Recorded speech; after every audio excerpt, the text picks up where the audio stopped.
जय श्री हरि सभी को।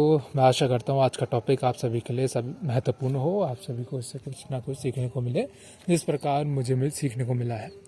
तो थोड़ा सा उसी के साथ शेयर करना चाहूँगा। ईगुरु ऋषि जी द्वारा लिखी गई ये बुक है, अध्यात्म के ऊपर आगे बढ़ने की तैयारी। इस बुक का टाइटल है कि अध्यात्म की दृष्टि से क्या है, आगे कैसे बढ़ा जाए और किस तरीके से उन्नति की जाए, किस तरीके से आगे बढ़ा जाए, क्या माइंडसेट लेके आगे बढ़ा जाए। तो इसके ऊपर ये है। और आगे बढ़िए, उन्नति कीजिए, विकसित हुई इसका हेडलाइन है कि ब्रह्म विद्या की अंतरात्मा पुकार पुकार कर कहती है कि उठो जागो, उन्नति के लिए आगे बढ़ो। हमारी अंतरात्मा कहती है कि उठो जागो और उन्नति के लिए आगे बढ़ो, है ना। प्रकृति का हर एक परमाणु आगे बढ़ने के लिए हलचल मचा रहा है। सूर्य को देखिए, चंद्रमा को देखिए, नक्षत्रों को देखिए, सभी तो चल रहे हैं, यात्रा का क्रम जारी रख रहे हैं। एक क्षण के लिए भी विश्राम करने को उन्हें फुर्सत नहीं। नदियाँ दौड़ रही हैं, वायु बह रही है, पौधे ऊपर उठ रहे हैं, वृक्ष नवीन फल उपजा रहे हैं। जो पदार्थ सिद्ध मालूम पड़ते हैं वह भी अदृश्य रूप से चल रहे हैं। भूमि में रहने वाले रासायनिक पदार्थ चुपके चुपके एक जगह से दूसरी जगह को चलते जाते हैं। शरीर के नवीन घटक नित्य नया रूप धारण करते हैं। अन्न से आटा, आटे से रोटी, रोटी से मल और मल का खाद, फिर उससे वनस्पति उपजती है। इस प्रकार उन परमाणुओं की यात्रा जारी रहती है। प्रकृति के परमाणुओं का अन्वेषण करने वाले वैज्ञानिकों का कहना है कि प्रत्येक विद्युत घटक मतलब इलेक्ट्रॉन प्रति सेकंड सैकड़ों मीलों की चाल से अपनी धुरी पर घूमता हुआ आगे बढ़ रहा है। इस विश्व का हर एक कण आगे बढ़ रहा है। तो ये किताब हमसे अध्यात्म हमें क्या सिखा रहा है। अध्यात्म हमें सिखा रहा है कि देखो, ये प्रकृति का नियम है आगे बढ़ना, और हर किसी को आगे बढ़ना आवश्यक है। कोई बिना प्रकृति करे जी ही नहीं सकता, और कहीं ना कहीं किसी न किसी रूप में हर कोई प्रकृति कर रहा है, चाहे वो सूर्य, चंद्रमा, हवा, पानी, प्रकृति में जितनी सारी चीज़ें हैं वो सबके समय, यहाँ तक कि इलेक्ट्रॉन भी क्या कर रहे हैं, आगे बढ़ रहे हैं। तो जाहिर सी बात है हम भी आगे बढ़ रहे हैं, हमारी उम्र आगे बढ़ रही है। तो ये आगे बढ़ने का क्रम तो प्राकृतिक है, ये नेचुरल, और ये किसे कहते हैं, सत्य है, बिल्कुल ही सत्य है। तो ये अध्यात्म हमें सिखाने की कोशिश कर रहा है। हम अपनी जीवन की गुणगुत्थियों पर तात्विक प्रकाश पुस्तक में सुविस्तार से यह बता चुके हैं कि जीवन आगे बढ़ रहा है। प्रत्येक जन्म से वह आगे बढ़ता जाता है। उन्नति क्रम पर निरंतर आगे बढ़ने की उसकी भूख ईश्वरीय पद्धत है, और ये जो उसकी भूख है आगे बढ़ने की, ये ईश्वरीय इच्छा है, उसके अंदर से आती है कि वो उन्नति करे, चाहे वो किसी भी फील्ड में हो। फिर आती है ना, आती है, हर किसी के अंदर आती है कि कोई किसी फील्ड में आगे जाए, कोई किसी फील्ड में आगे बढ़े, कोई किसी फील्ड में उन्नति करे। तो ये ईश्वरीय इच्छा है, ये उसके अंदर ईश्वर ने डाली है, ये कह सकते हैं उसके अंदर ईश्वर ने डाली है मोटा मोटा। वरना तो इंसानों और जानवरों में फ़र्क क्या है, खा पी तो वो भी रहे, सो तो वो भी जाते हैं, और बच्चे पैदा तो वो भी कर लेते हैं। तो ये जो अंदर से एक फीलिंग आती है ना, हमें उन्नति करनी है, आगे बढ़ना है, तो ये ईश्वरीय इच्छा है। उन्नति क्रम पर निरंतर आगे बढ़ने की इसकी भूख ईश्वरीय पद्धत है। उन्नति से संतुष्ट होने का कोई प्रश्न नहीं उठता।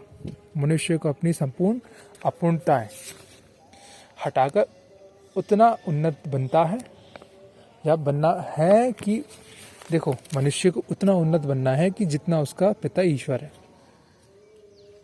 इतनी उन्नति करनी है भगवान जितनी, कि हम भगवान की प्राप्ति कर सके, या फिर भगवान जितना उन्नत बन सके। जब तक जीवन मुक्त ब्रह्म स्थिति नहीं हो जाता तब तक यात्रा में विराम कैसा। और जब तक जीवन हमारा बिल्कुल ही सफल नहीं हो जाता, मुक्त ब्रह्म स्थिति मतलब पता क्या है, हमें जीवन की सारी असलियत पता नहीं चल जाती, तब तक विराम कैसा।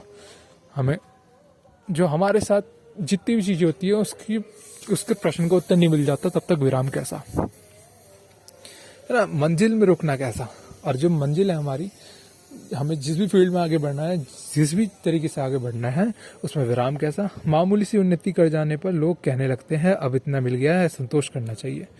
अब अच्छा, ये भी होता है कि मामूली सी उन्नति मिल जाने पर कोई अमुक जॉब लग गई, या फिर कहीं किसी प्रकार की जो जॉब थी, या फिर किसी प्रकार का धन उपार्जन करना था, उतना मिल गया, फिर विराम लग जाता है कि बस इतना मिल गया, अभी के लिए इससे काम चला लो। तो इसमें क्या होता है, जो हमारी जो गति होती है उसमें रोकथाम लग जाती है। तो रुकना कैसा है ना। अब इतनी देखो, अब इतना मिल गया है, संतोष करना चाहिए। अधिक के लिए हाय हाय क्यों करे, जो कुछ उपलब्ध हो गया है उतना ही बहुत है। यह अनाथवादी विचारधारा है। जब ईश्वरीय इच्छा है हमारी आगे प्रगति करते रहना, तो फिर जरा से में रुक जाने में, ये तो अनाथवादी विचारधारा है ना, कि ये तो हमारी आत्मा के विरुद्ध है, क्योंकि हमारी आत्मा चाहती है प्रकृति करे। ईश्वरीय इच्छा के विरुद्ध है, प्रकृति के नियमों के विपरीत है। ईश्वरीय इच्छा के विरुद्ध है और प्रकृति के नियमों के विपरीत भी है। प्रकृति का नियम थोड़ी ना है, कहीं पेड़ बढ़ता बढ़ता रुक थोड़ी ना जाता है। पेड़ उम्र के साथ साथ बढ़ता रहता है। हमारा उम्र भी बढ़ता रहता है, कहीं रुक थाम थोड़ी ना जाता है कि बस अब मेरी युवावस्था आ गई है तो फिर बस अब मैं रुक जाता हूँ। भोजन करके मनुष्य संतुष्ट हो जाता है, उसकी भूख बुझ जाती है, फिर उसे एक लड्डू और खाने को कहा जाए तो ना खा सकेगा। इससे प्रकट होता है कि इस दशा में प्राकृतिक नियम और अधिक खाने की विरोध करते हैं। देखो, अब ऐसा भी होता है कि भूख लगने पर जब खा लिया जाए और फिर उसको एक लड्डू और खाने को बोला जाए तो फिर उसमें रोक लग जाती है, वो खुद ही मना कर देता है, मेरे पेट में जगह नहीं है। तो जो प्रकृति नियम है ना, वो कुछ इस प्रकार काम करता है कि उसमें अधिक करने का भी नियम नहीं है। कि क्या करती, इसी भाषा में मैं पढ़ता हूँ कि इस दशा में प्राकृतिक नियम और अधिक खाने का विरोध करते हैं, परंतु उन्नति से कोई संतोष नहीं होता। पर उन्नति से कोई संतोष नहीं होता, है ना। हर व्यक्ति यही चाहता है और रहता भी है कि मैं अधिक से आगे बढ़ूं और उन्नति करूं। अब ये बुक हमें क्या समझा रही है कि देखो, उन्नति से किसी का मन नहीं भरता। व्यक्ति चाहता ही है कि मैं हर किसी फील्ड में आगे बढ़ूं, और प्रकृति का नियम भी है और ईश्वरीय इच्छा भी है, तो आदमी बढ़े क्यों ना। हम क्यों भाई एक चीज़ को पकड़ के बैठ जाए, है ना, कि बस हमने तो इतना पा लिया, उस जीवन में उतना काफ़ी है, इससे संतुष्टि नहीं मिलने वाली। जीवन भर अगर आदमी प्रगति करता रहे तो उसी में संतुष्ट रह सकता रहता है। नाक से जो हवा हम खींचते हैं, अब देखो उदाहरण से बताते हैं, नाक से जो हम हवा खींचते हैं वह शरीर में अंदर जाती है, उसका ऑक्सीजन तत्व रक्त को लालिमा प्रदान करता है। तदुपरांत वह वायु निष्प्रयोजन हो जाती है, उसे शरीर निकालकर बाहर फेंक देता है। जब सांस खींची गई थी तब वही वायु बहुत उपयोगी थी, पर वह उपयोग पूरा होते ही उस वायु की उपयोगिता भी नष्ट हो गई। अब नई वायु चाहिए, नया सांस लेना पड़ेगा।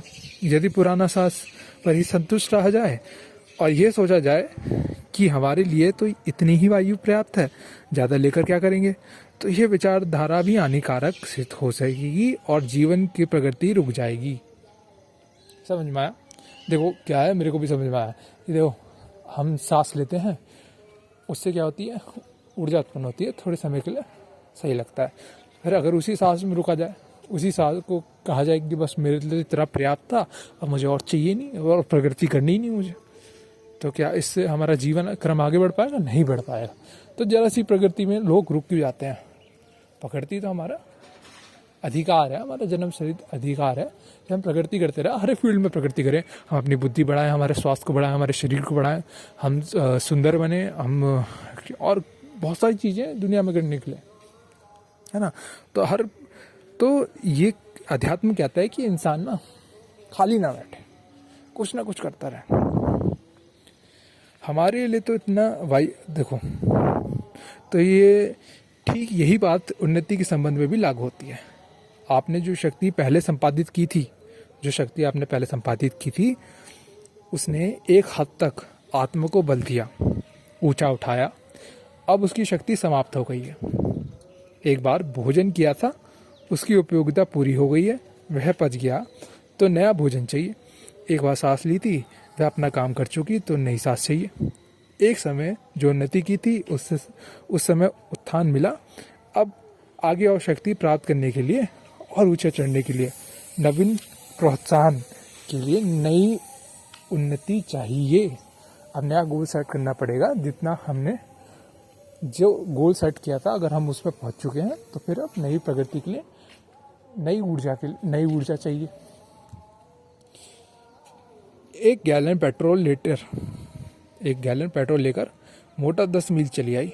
अब उसे और आगे चलने है तो क्या चाहिए, उसे पेट्रोल दिया जाए, वरना जहाँ तहाँ पड़ी रहेगी, आगे चलने का काम बंद हो जाएगा।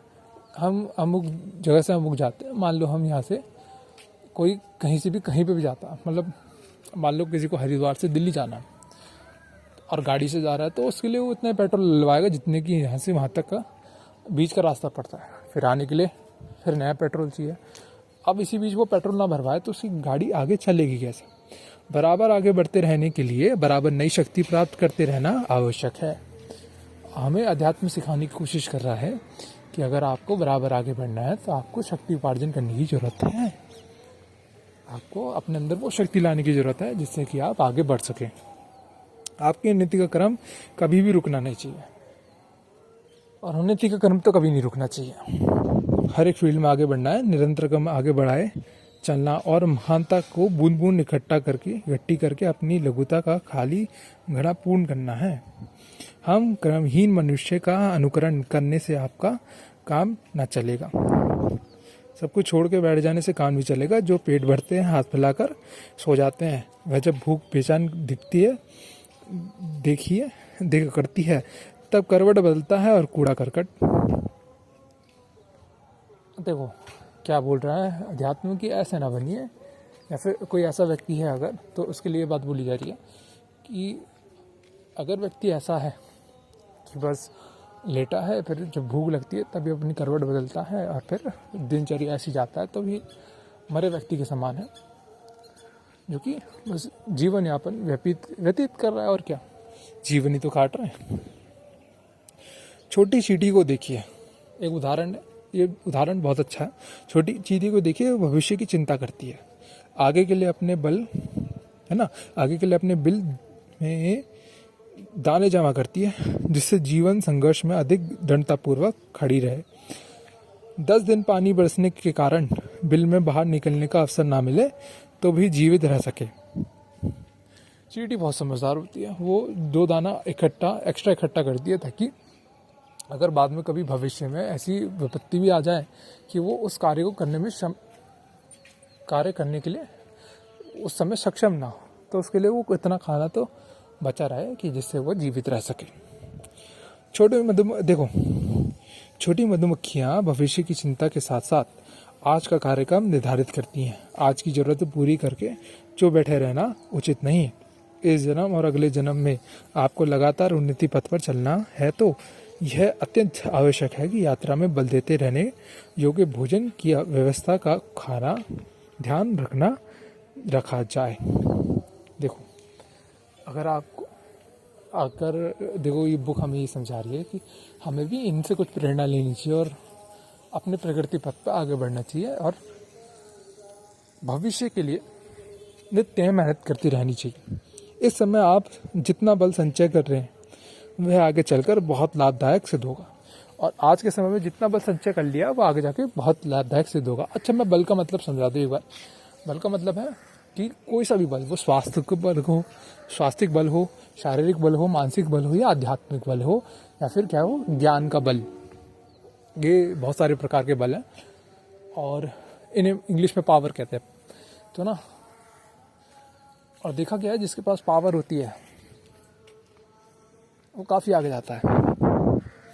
उसकी क्षमता से भविष्य का यात्राक्रम अधिक तेजी से सरलता और होता चलेगा। जिसके बाद जितना अधिक बल होगा वो उतना ही उसका जीवन सरल होता चले जाएगा। ये तो बहुत इजी है यार पता लगाना कि एक निर्बल है, एक बलशाली है, किसका जीवन ज़्यादा सरल में होने जा रहा है, जो डरपोक है उसका या फिर जो साहसी है उसका। योग साधन के फलस्वरूप सिद्धियां प्राप्त होती हैं। अब देखो इसमें अध्यात्म ने स्पष्ट कह दिया है कि योग साधना से ही क्या होता है, सिद्धियां प्राप्त होती हैं। सिद्धियां मतलब वो शक्ति प्राप्त होती है जिससे आप अपने जीवन क्रम को आगे बढ़ा सकते हैं या फिर जीवन क्रम में इतना बल संचय कर सकते हैं कि आप कोई भी अपने लक्ष्य को पालें। आज सिद्धि नवदिद्धि के लिए लालियत होकर अनेक साधक कठोर साधनाएं करते हैं। विजय बनने के लिए भी मृत्यु की छाया में रण क्षेत्र की ओर कदम बढ़ाते हैं। सर्वलाभ के लिए दुर्गम वन पर्वतों की यात्रा करते हैं। धनी बनने के लिए एड़ी से चोटी तक का पसीना बहाते हैं और बलवान बनने के लिए थक थक कर चूर करने वाला व्यायाम में प्रवृत्त होते हैं। देखो ये बुक हमें क्या समझाने की कोशिश कर रही है। ये कहती है कि कोई भी शक्ति संचय करने के लिए, किसी भी फील्ड में आगे बढ़ने के लिए, है ना, योग साधना करनी पड़ती है। अब योग साधना क्या है? योग साधना है कि आपको पूरी तरीके से अपने लक्ष्य के प्रति वफादार होना पड़ेगा। चाहे फिर वो व्यायाम हो, व्यायाम मतलब अपना, या तो अपना स्वास्थ्य सुधारने के लिए प्रति आपका गोल हो, जीवन लक्ष्य हो, या फिर आपका जीवन लक्ष्य हो कि आपको बल संचय करना, बल बढ़ाना, शारीरिक गोल बढ़ाना है। उसके लिए थक के चूर चूर हो जाने वाला वर्कआउट करते हैं, है ना। बोला है कि ऐसी धन संचय करना हो, अगर धन मतलब पैसे इकट्ठा करने हो, तो उसके लिए भी बहुत मेहनत की जाती है। तो इसके लिए योग साधना लगती है। नहीं कि आज सोचा धन संचय करेंगे, पैसा जमा करेंगे, और कल फिर भटक गए और कहीं किसी और रास्ते निकल पड़े। देखो, और एक और है, कहते हैं कि विद्वान बनने के लिए रात रात भर जागकर अध्ययन करते हैं। और विद्वान बनने के लिए करना पड़ता है, रात रात जागकर अध्ययन करना पड़ता है। ये उदाहरण बताते हैं कि उन्नत बनने की आवश्यकता को हमारी अंतचेतना विशेष महत्व देती है। और यही उदाहरण हमें क्या बताते हैं कि हमारे अंदर से ना जो आवाज़ निकलती है, चेतना की आवाज़, उन्नत चेतना वाली आवाज़, वो यही बताती है हमको कि हम कैसे आगे बढ़ रहे हैं, है ना। अंतचेतना विशेष महत्व देती है। ऐसी चीज़ के लिए अंतचेतना हमें विशेष महत्व देती है। किसी को बॉडी बनानी है, किसी को दिमाग बढ़ाना है, किसी को पैसे संचय करना है, साफ सीधी बात। और इस आवश्यकता को पूरी करने के लिए हम बड़ी से बड़ी जोखिम उठाने को भी, कठिन से कठिन प्रयत्न करने को तत्पर हो जाते हैं। और ये बात सत्य है। नकली आवश्यकता और असली आवश्यकता की पहचान ये है कि नकल के लिए, संदिग्ध बात के लिए त्याग करने की तत्परता होती है नहीं, है ना। और असल आवश्यकता के लिए मनुष्य का सहन और कुर्बान करने के लिए भी तैयार रहता है। देखो, और उदाहरण सहित बताएंगे अभी। पहले मैं उदाहरण ही पढ़ लूँ। एक आदमी सिनेमा का शौकीन है। उसे कहा जाए कि एक खेल देखने के बदले मैं तुम्हें अपनी उंगली काटने पड़ेगी, तो वह ऐसी खेल देखने के लिए मना कर देगा, क्योंकि खेल देखने की आवश्यकता नकली है। उसके लिए इतना बड़ा कष्ट सहन नहीं किया जा सकता। परंतु यदि स्त्री पुत्र आदि की जो जान है वो खतरे में हो, अग्निकांड में फंसे हो, है ना, तो जो है ना, उन्हें बचाने के लिए आग में भी कूदा जा सकता है। मैंने शॉर्ट में पढ़ दिया कि एक तरफ तो ये उदाहरण बताता है कि आवश्यकता है, क्या ये आवश्यकता असली है या नकली है, कैसे पता चलेगा। एक तरफ तो है कि एक अमुक व्यक्ति कह रहा है कि मुझे सिनेमा देखना पसंद है, तो उसके लिए अगर उसको कुछ चीज़ त्याग करनी पड़े, मान लो उसको अपनी उंगली त्याग करनी पड़े, तो क्या त्याग करेगा? नहीं करेगा, क्योंकि आवश्यकता वो नकली है। और एक जगह अगर किसी की अमुक प्रिय व्यक्ति की जान खतरे में हो, तो उसको बचाने के लिए वो कुछ भी कर गुजरेगा। तो वो क्या आवश्यकता असली है नकली? असली है। वो अपने आप को झुलसाने में, आग, अगर कोई आग में फंसा उसे बचाने के लिए आग में कूद पड़ेगा, तो अपने शरीर की परवाह करेगा? नहीं करेगा। किस चीज़ का त्याग किया उसने उसे बचाने के लिए? शरीर का। और क्या चीज़, ये चीज़ असली थी? त्याग असली था? असली था। तो त्याग का महत्व समझाते हुए बुक हमें समझा रही है त्याग किस प्रकार आवश्यकता जो होती है अपने लक्ष्य के प्रति, जो प्रेम, जो वो वर्ड में भूल गया, अपने लक्ष्य के प्रति जो कहते हैं ना एकदम डट के खड़े रहने वाला, वो तो उसके लिए कुछ भी त्याग करने के लिए तैयार रहते हैं। परंतु देखो, अभी आवश्यकता के बारे में बताया, तो उसकी पहचान उसके लिए त्याग करने की मात्रा के अनुसार जानी जा सकती है। अगर किसी को पहचानना हो ना कि हमारे जो गोल है उनके प्रति कितनी वफादारी है, तो कैसे पहचानी जा सकती है? वो पहचानी जा सकती है कि आप उसके लिए क्या क्या त्याग करने को तैयार हो। ये मेरे लिए भी, ये सभी के लिए, पूरे वर्ल्ड वाइड सबके लिए बात है कि यार आप अपने गोल के लिए क्या त्याग करने को तैयार हो। सब कुछ त्याग करने को तैयार हो? क्या पूरे उस दृढ़ता के साथ चलने को तैयार हो?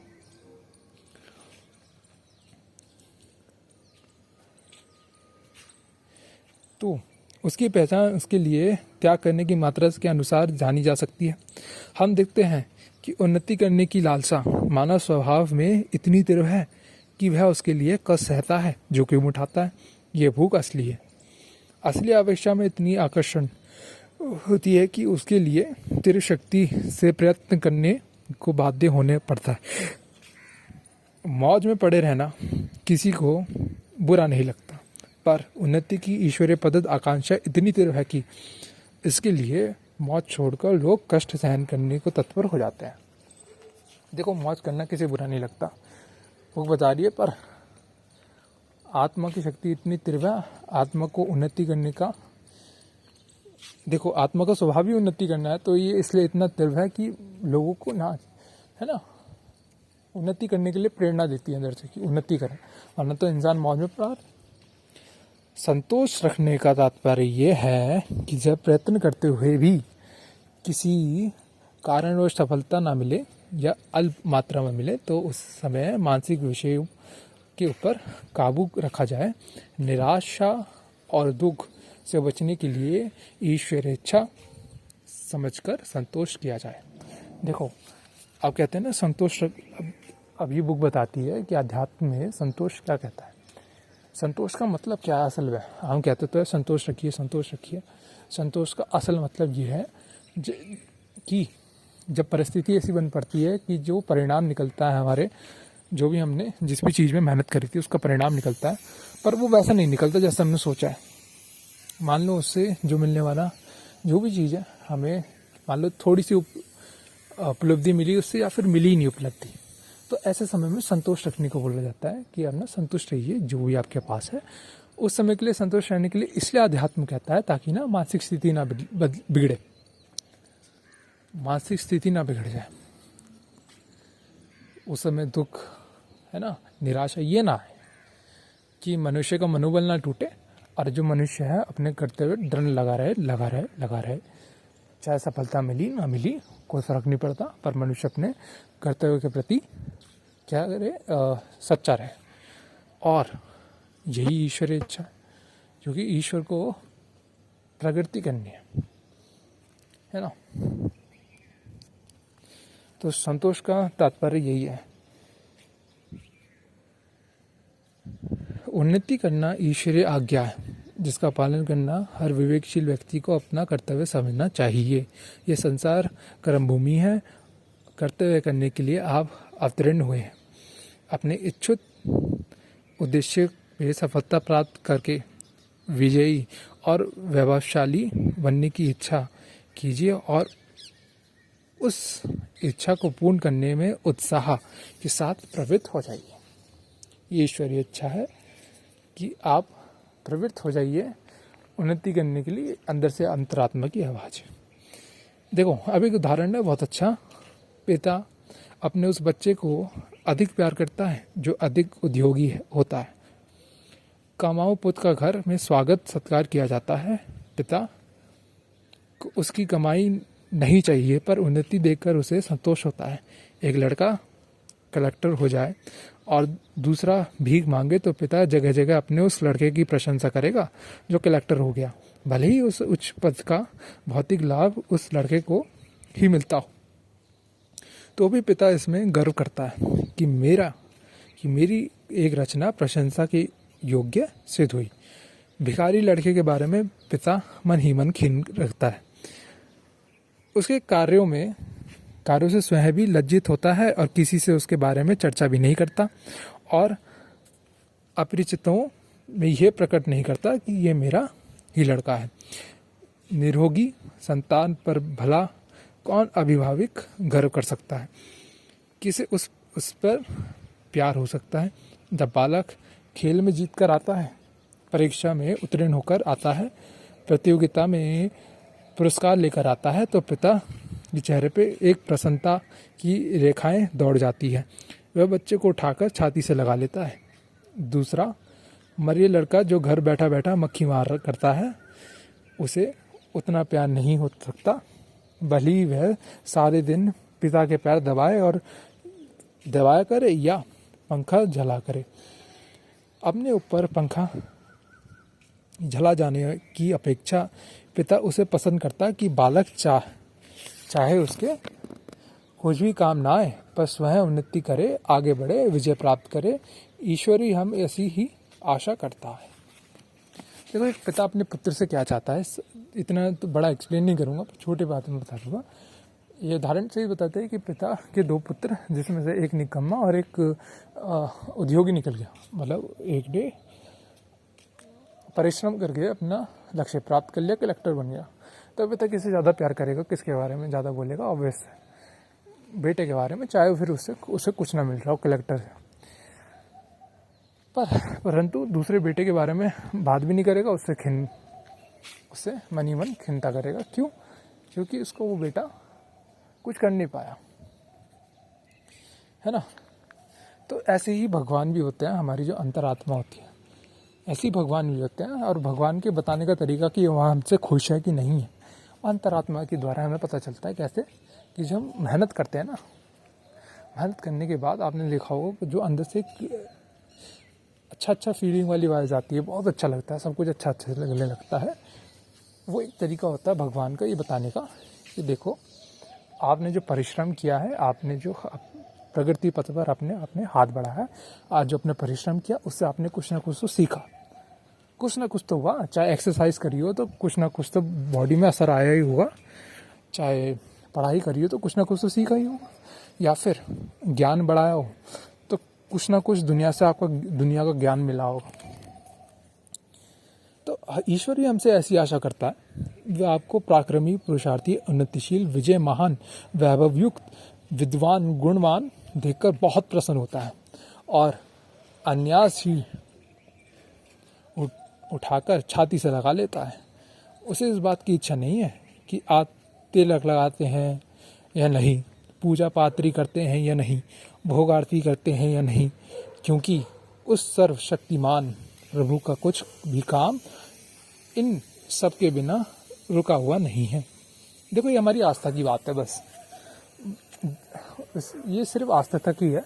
पर ईश्वर जो है सही में पता है अच्छा कम मानेगा, और वो ईश्वर से हमारे पिता समान, तो ईश्वर सही में अच्छा तभी मानेंगे जब हम अपने लिए या फिर समाज के लिए, संसार के लिए कुछ करेंगे, है ना। ये तो हमारे आस्था का विषय है कि हमने परिणाम करा, पैर छुआ या पैर दबा दिया, पुत्र ने पिता का, हमारा कर्तव्य है कि हमने तिलक विलक लगा लिया।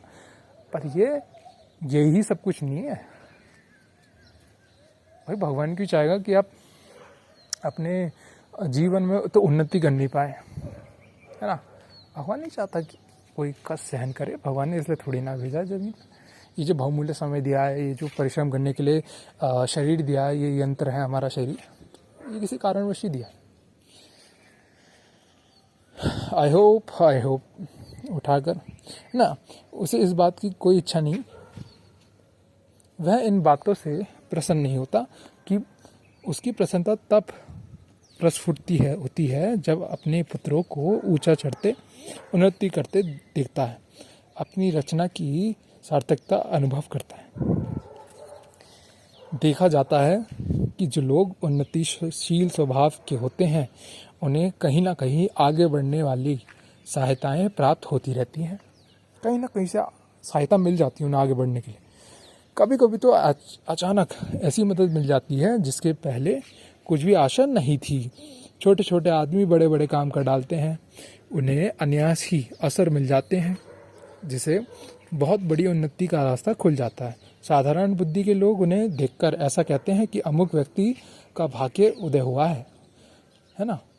उसके भाग्य ने अचानक ऐसे कारण उपस्थित कर दिए जिससे कि वह तरक्की की ओर बढ़ गया। हम इसे ईश्वर की कृपा कहते हैं। जो मेहनत करता है उस पर ईश्वर की कृपा पड़ती है। फिर चाहे फिर कोई और उसे भाग्य ही कहते। पिता अपने बालकों की आदतों और इच्छाओं को परखता है जो लड़का पढ़ने के लिए बेचैन है उसे स्कूल भेजता है, जो व्यापार चाहता है तो उसकी दुकान खुलवाता है, और जो ठल्ला है उसे पशु चराने का काम सौंप देता है। व्यापार में पैसे की ज़रूरत समझता है तो पिता उसके लिए व्यवस्था करता है। पढ़ने वाली की पढ़ाई की खर्च जुटाता है। पढ़ाई खर्च के लिए अचानक पहुंचा हुआ मनी ऑर्डर देखकर कोई नादान लड़का ये ख्याल कर सकता है कि यह पैसा अकस्मात कहीं और से टूटा है, पर असल में यह व्यवस्थिति विश्व में अकस्मात कुछ नहीं है ना। देखो, हमारे दो पिता हैं, एक तो जो स्थूल शरीर में है ना, और एक जो है सूक्ष्म में, मतलब कि इस पूरे ब्रह्मांड में, जिन्होंने हमें बनाया है ना।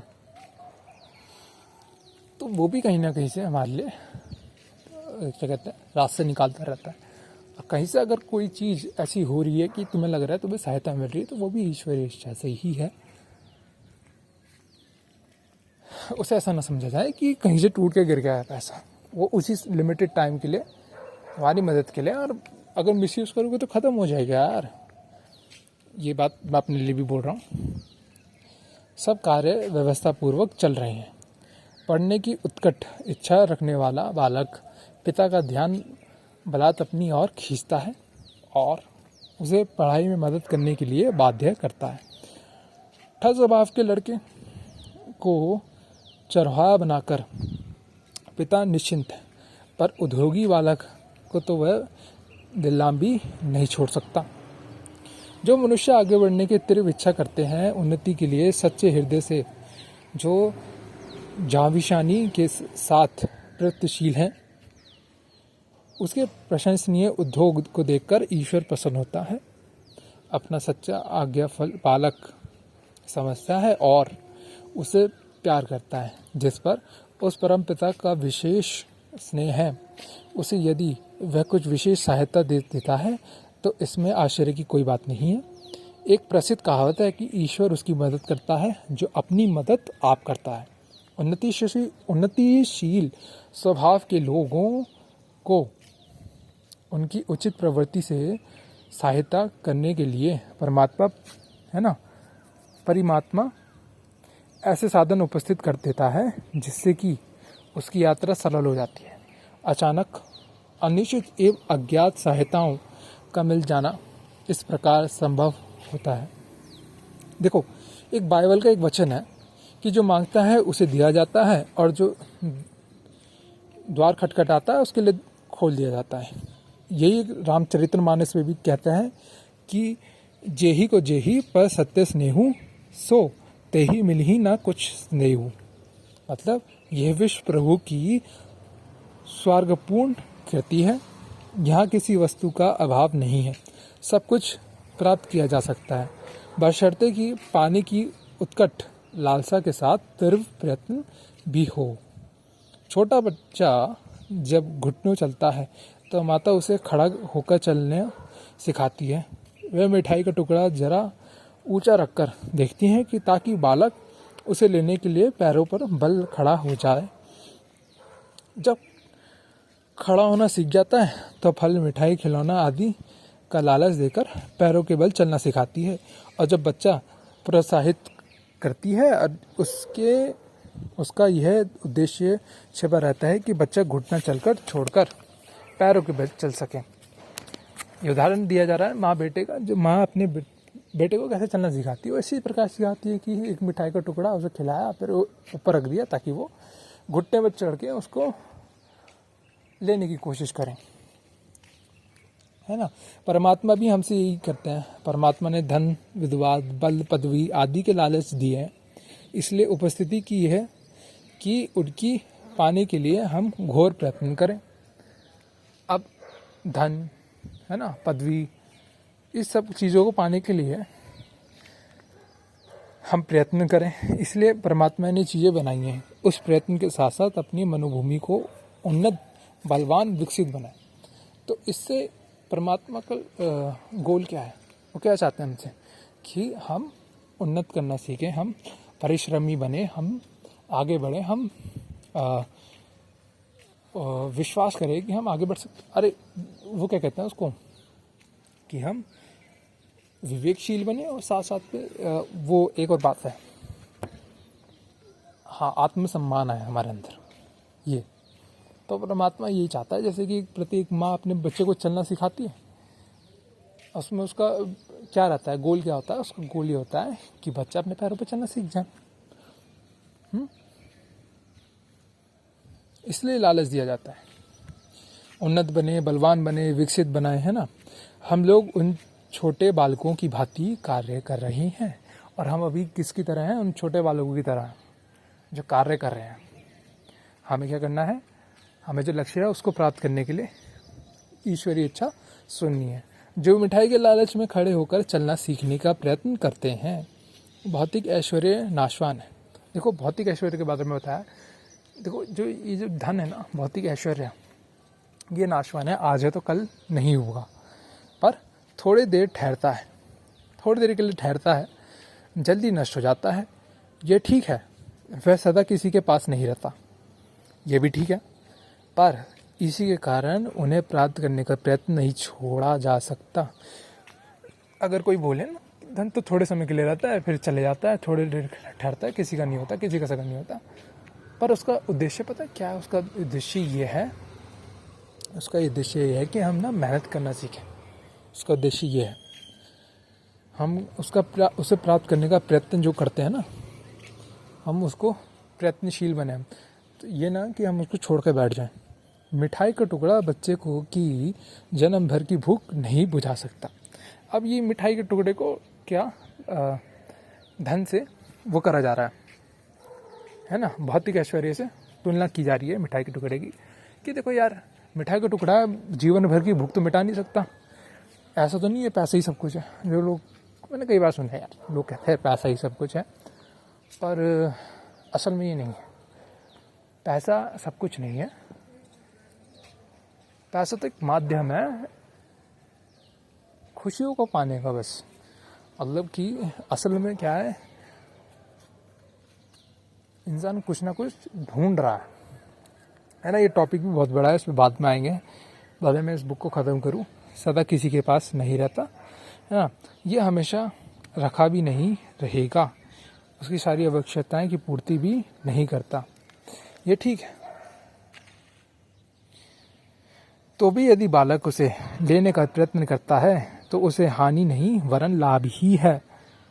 छोटा टुकड़ा मिला सही, पर कुछ ना कुछ मिला तो। थोड़ी जीभ ने मधुरता का आनंद चखा सही, पर चखा तो। टुकड़े को प्राप्त करने पर थोड़ी देर प्रसन्नता हुई सही, पर हुई तो। कुछ ना कुछ उससे उसने पाया तो। गवाया मूल्यवान वस्तु पाई तो। उसकी शक्ति बढ़ी, खड़े होने का आदत पड़ी, उन्नति करने का प्रोत्साहन मिला, आत्मविश्वास बढ़ा, मन में मजबूती आई। यह सब क्या काम, ये कम है, कम लाभ है। यदि वह बालक आजकल के निराशावादियों की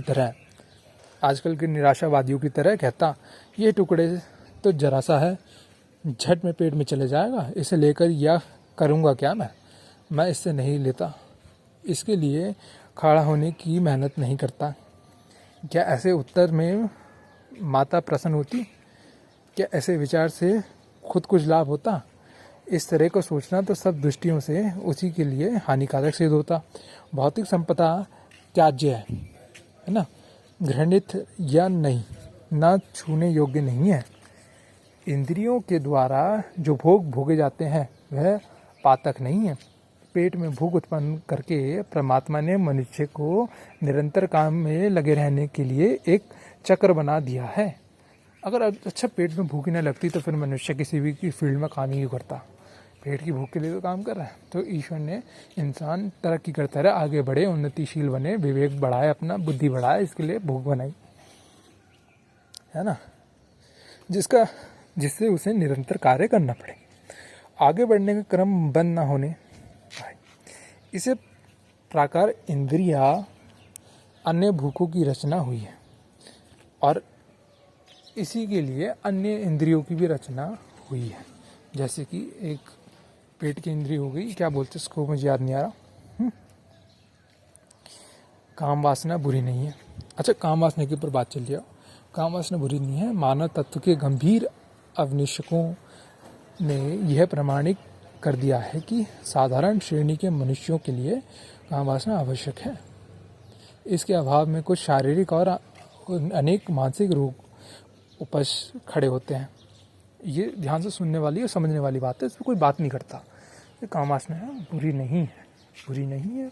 तो जो उसके प्रति जो भाव आता है ना, मतलब लोगों के अंदर जो भाव आता है, लोगों ने जो बना दिया है, इसलिए हमें ऐसा लगता है कि क्या टॉपिक छेड़ दिया है। पर प्रकृति ने जो बनाई है, भगवान ने जो बनाया है, कुछ ना कुछ सोच के ही बनाया है ना। पर इसका अति हो जाना वो खतरनाक है। इसके अभाव में कुछ शारीरिक और मानसिक रोग उपज खड़े होते हैं। अगर ये ना हो तो कुछ शारीरिक मानसिक रोग आ जाएं।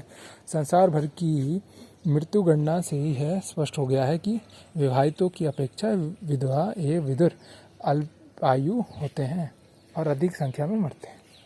और ये भी साइंटिफिकली प्रूव हो चुका है कि देखो, जो विवाहित होते हैं उनकी तुलना में जो अविवाहित होते हैं, फिर अकाल मृत्यु में किसी न किसी के कोई पार्टनर चला गया होता है, तो वैसे लोग ज़्यादा मरते हैं, जल्दी मरते हैं। इससे प्रकट है कि प्रकृति भूख को दबाने का क्या परिणाम निकलता है। नासिका स्वच्छ वायु पसंद करती है, मतलब नाक स्वच्छ वायु पसंद करती है। यदि उसकी भूख को दबाकर बदबूदार स्थान में रहेंगे तो घाटा उठाना पड़ेगा। सही बात है। नेत्र मनोहर दृश्य देखना पसंद करते हैं, पहाड़, वादियाँ हैं, बीच, है ना। पर यदि उसको भूख को कुचलकर घृणित अरुचिकर दृश्य देखेंगे तो उसका बुरा फल भोगेंगे। प्राकृतिक भूखों की एक ऐसी कसौटी मनुष्य के पास मौजूद है जिसकी सहायता से वह आसानी से जान सकता है कि मेरे लिए क्या ईश्वरीय आज्ञा है और क्या नहीं। तो हमारी जो इंद्रिया है वो हमें बता सकती है कि हमारे लिए ईश्वरीय आज्ञा है क्या। वो क्योंकि हमें डायरेक्ट इनडायरेक्टली प्रेरणा देती है आगे बढ़ने के लिए, है ना। कभी कभी मनुष्य मध्यम मार्ग को छोड़कर अति की ओर भटक जाता है कि थोड़ा जिसमें जितने में संतुष्ट रह सकता है उससे ज़्यादा में भटक जाता है। यह अति ही पाप है। इसी को रोकने के लिए धर्मशास्त्रों का आकांक्ष है। अन्यथा स्वाभाविक आवश्यकताओं को पूर्ण करने में कुछ बुराई नहीं है। देखो, धर्मशास्त्र भी ये नहीं कहता कि ये सारी चीज़ें बुरी हैं, है ना। धर्मशास्त्र ये नहीं कहता सारी चीज़ें बुरी हैं, पर जो मनुष्य जो अधिक पहुंच जाता है ना, उसके लिए हानिकारक है। इसलिए धर्मशास्त्र बने हुए हैं मनुष्य को जागरूक करने के लिए कि देखो, आप जो कर रहे हो उस पहले ध्यान रखो कि आप कर क्या रहे हो। अन्यथा स्वाभाविक आवश्यकताओं को पूर्ण करने में कोई बुराई नहीं है। छोटे मोटे आकर्षण जो सामने आते हैं उन्हें प्राप्त करने की इच्छा से उद्योग करके तो इसमें हानि कुछ नहीं है। लाभ शारीरिक भी है और आत्मिक भी। इसमें लाभ क्या हो सकता है? शारीरिक भी है और आत्मिक भी। आप उन्नति करना अपने जीवन का मूल मंत्र बना लीजिए, है ना। ज्ञान को अधिक बढ़ाइए, शरीर को स्वस्थ रखिए, बलवान और सुंदर बनने की दिशा में अधिक प्रगति के लिए प्रतिष्ठावान होइए, ऊंचे पद पर चढ़ने का उद्योग कीजिए, मित्र और स्नेहियों की संख्या बढ़ाइए, पुण्य संचय करिए, सद्गुणों से परिपूर्ण होइए, आत्मबल बढ़ाइए, है ना। बुद्धि को तीव्र कीजिए, अनुभव बढ़ाइए, विवेक को जागृत होने दीजिए। बढ़ना, आगे बढ़ना और आगे बढ़ना यात्री का यही कार्यक्रम होना चाहिए। अपने को असमर्थ, अशक्त एवं असहायत मत समझिए। ऐसे विचारों का परित्याग कर दीजिए कि साधनों के अभाव में हम किसी प्रकार आगे बढ़ सकेंगे। देखो, ऐसे विचारों का त्याग करना है। अब देखो, भौतिक चीज़ों को त्याग नहीं होता है, विचारों को भी त्याग होता है। और ऐसे विचारों को त्याग कर दो जो आपको आगे बढ़ने से रोकते हो। अगर साधनों की कमी है तो, और ऐसे विचार मन में आते हैं साधनों के बिना हम क्या करेंगे, तो ऐसे विचारों को भी त्याग कर दो, क्योंकि व्यवस्था तो अपने आप बन जाती है, बस आपको मेहनत करनी है। यदि आपकी आकांक्षा आगे बढ़ने के लिए व्यग्र हो रही हैं, उन्नति करने की तीव्र इच्छा बलवती हो रही हो, तो विश्वास रखिए कि साधन आपको प्राप्त होकर रहेंगे। ईश्वर उन लोगों की पीठ पर अपना वरदहस्त रखता है जो हिम्मत के साथ आगे बढ़ने कदम बढ़ाते हैं। पिता आपकी प्रयत्नशीलता को, बहादुरी की आकांक्षा को पसंद करता है और वह चाहे तामसी ही क्यों ना हो बढ़ने में मदद करता है। तामसी मतलब भोगने वाली, कि इसे आगे में ये हो जाएगा वो हो जाएगा, उसमें भी मदद करता है। प्रकृति विज्ञान के महापंडित डॉक्टर E.B. जेम्स ने, अच्छा प्रकृति विज्ञान मतलब ये हुआ नेचुरल साइंस, साइंस ही बोल लो, कि मापदंड डॉक्टर E.B. जेम्स ने अनेक तर्क और परिणामों से यह सिद्ध किया कि योग्यतम का चुनाव प्रकृति का नियम है ना। जो बलवान है उसका रक्षा के लिए उनका कमजोरों को वह नष्ट हो जाना देता है। देखो प्रकृति का क्या नियम है, वो जो बलवान है उसी को रखती है, चाहे वो मानसिक तरीके से हो, शारीरिक तरीके से हो, स्वास्थ्य तरीके से हो, आध्यात्मिक तरीके से बलवान है तो वो उसी को रखेगी। बाकी जो निरोगे हैं वो नष्ट हो जाएंगे। और ये प्रकृति का सत्य नियम है, इसे ठुकराया नहीं जा सकता। कैसे? आंधी, ओले तूफान कमजोर पेड़ों को उखाड़ फेंकते हैं, किंतु बलवान वृक्ष जहाँ तक तहाँ दृढ़तापूर्वक खड़े रहते हैं।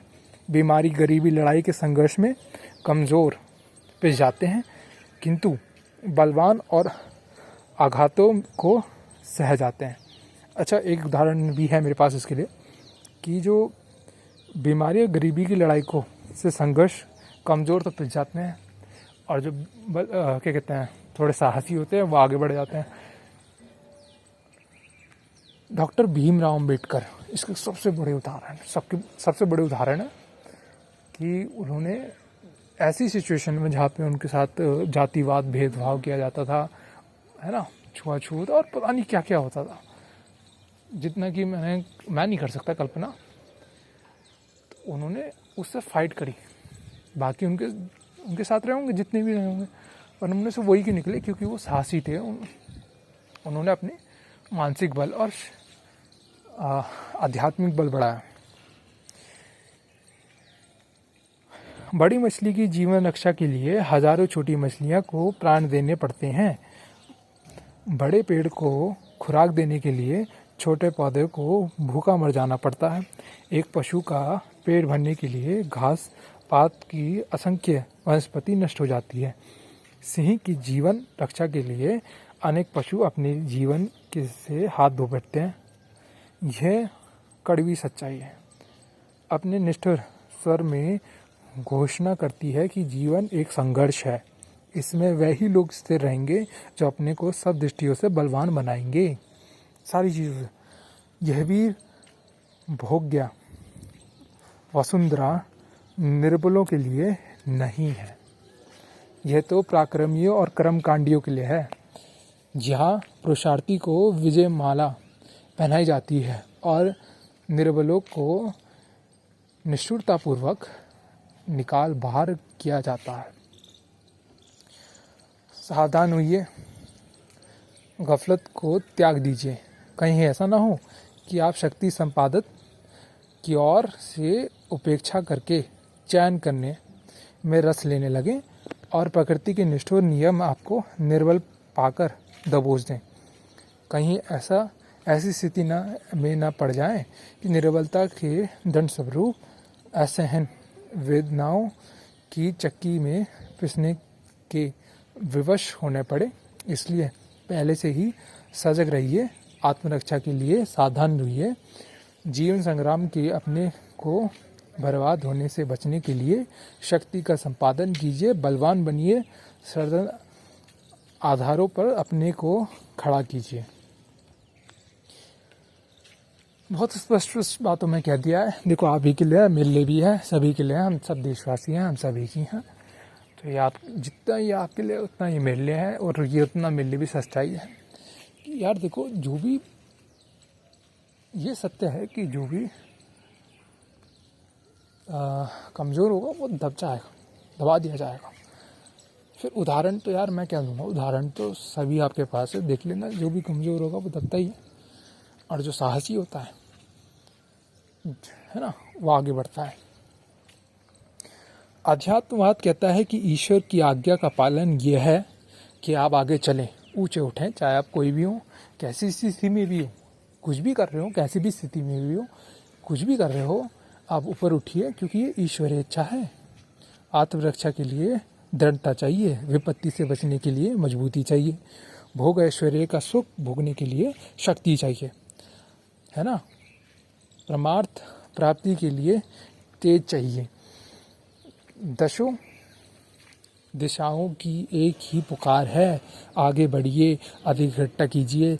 हम कहते हैं कि आत्मोन्नति कीजिए, ईश्वर को प्राप्त करने की साधना को जारी रखिए, उस महान पथ को पूरा करने की योग्यता बनाए रखने के लिए संसार उन्नतियों को एकत्रित कीजिए, उच्च प्रतिष्ठित, शक्तिशाली और वैभवान बनने की दिशा में सदैव प्रगति करते रहिए। अभी तो इसका एक पार्ट खत्म हुआ है, इसमें 2-3 पार्ट हो रहे हैं, और इसमें यही बताया गया है कि बस चाहे आप कोई भी दिशा में हो, कोई भी स्थिति में हो, कुछ भी कर रहे हो, कहीं पे भी हो, चाहे समय हो ना हो, प्रगति कीजिए। हमारा ध्यान सिर्फ प्रगति करने में होना चाहिए, उससे मिलने वाले फल पे नहीं होना चाहिए। भगवान श्री कृष्ण भगवत गीता में यही तो समझा रहे हैं। भगवान श्री कृष्ण भगवत गीता में क्या कहते हैं कि कर्म कर, फल की चिंता मत कर, फल देने का काम मेरा है। फल में अधिकार नहीं है, इंसान का अधिकार फल में नहीं है, इंसान का अधिकार कर्म करने में है, और कर्म करना ही साहसी और वीरों का काम है। और जो कर्म छोड़ के ये सोच के कर्म छोड़ देगा कि मैं कर्म ही क्यों करूं, है ना, तो वैसे लोग निर्बल कहलाते हैं, क्योंकि साहसी किसी भी चीज़ से पीछे नहीं हटते। मैं आशा करता हूँ कि इससे हम दोनों को, हम सभी को कुछ ना कुछ सीखने को मिला, और ये हमारी ज़िंदगी में आगे हमें विकसित होने में, हमारे हर क्षेत्र में हमें विकसित होने में मदद करेगा।